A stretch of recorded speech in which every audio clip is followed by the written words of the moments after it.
Desde que el Instituto de los Hermanos de las Escuelas Cristianas celebró el acontecimiento con el lema La Salle, 1719 a 2019, un corazón, un compromiso, una vida, la Santa Sede concibió un año jubilar desde el 17 de noviembre de 2018 al 31 de diciembre de 2019.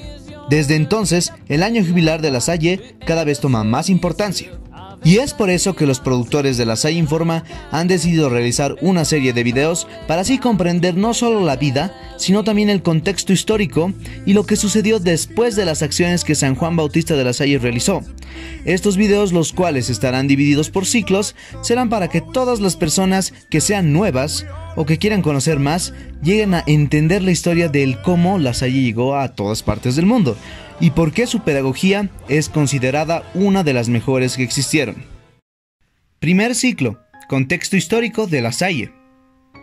Para comprender cómo La Salle tuvo que organizar sus escuelas de forma cristiana, entonces tenemos que ver el cómo eran las iglesias antes de que La Salle naciera y la forma en la que ésta actuaba en la sociedad. Por eso, en este video veremos la iglesia de ese entonces. La descristianización en Francia. En Francia, la Reforma Católica, que predeció y siguió al Concilio de Trento de 1545 a 1563 y que afectó sobre todo a España y Italia en el siglo XVI, no tuvo efecto hasta el siglo XVII. La realidad de la iglesia no podía ser más desalentadora.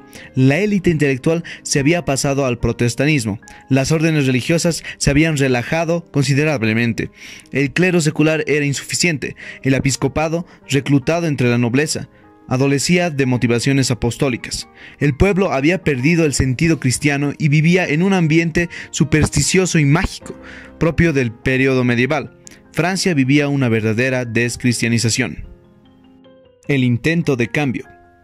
Se entiende, por ende, que la Iglesia de Francia desde el inicio del siglo XVII vive un momento dramático de búsqueda y de cambios, partiendo de la premisa de ser parte fundamental de una sociedad de cristianidad, heredada de la Edad Media. La Iglesia francesa se comprometió a trabajar por la formación y la renovación del espíritu del clero, la evangelización del pueblo a través de misiones parroquiales y el establecimiento de escuelas gratuitas parroquiales. Sobre todo, desde la segunda mitad del siglo XVII, van surgiendo sociedades de sacerdotes, numerosas congregaciones religiosas y grupos de laicos participando en áreas prioritarias como la educación.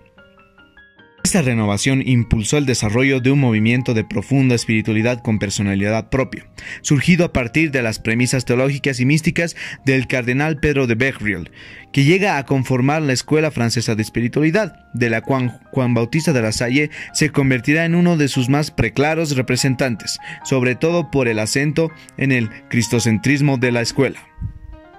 Una iglesia omnipotente. De esto podemos decir que la iglesia del siglo XVII era en una sociedad cristiana una iglesia de Estado, o sea que era parte o era un órgano del gobierno de ese entonces. El clero estaba en el primer puesto de las categorías sociales.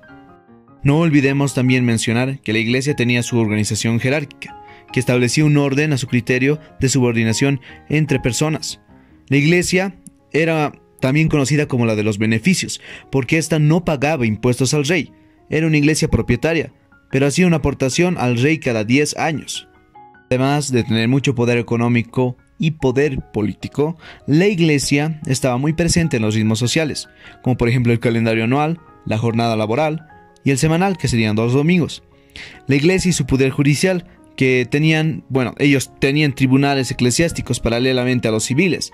La iglesia estaba encargada de socorrer a los pobres y era responsable del mundo de la sanidad y de la salud. Esta era responsable totalmente de la enseñanza, de las universidades, de los colegios, de las escuelas, etc. Y esta era la que organizaba la pastoral, tratando de acomodarse al Concilio de Trento. Aunque esta tuviera divisiones y dificultades, la iglesia era la mejor conductora de una espiritualidad o de la fe. En todo esto podemos decir que la iglesia era no solo poderosa, sino que también influyente en todos los habitantes de Francia. Una iglesia desgarrada. A pesar de todo el poder económico, social y político que tenía la iglesia en ese entonces, esta se dividió en 6 partes, que cada una de ellas trajo sus problemas. El galicanismo, que quiere formar una iglesia francesa.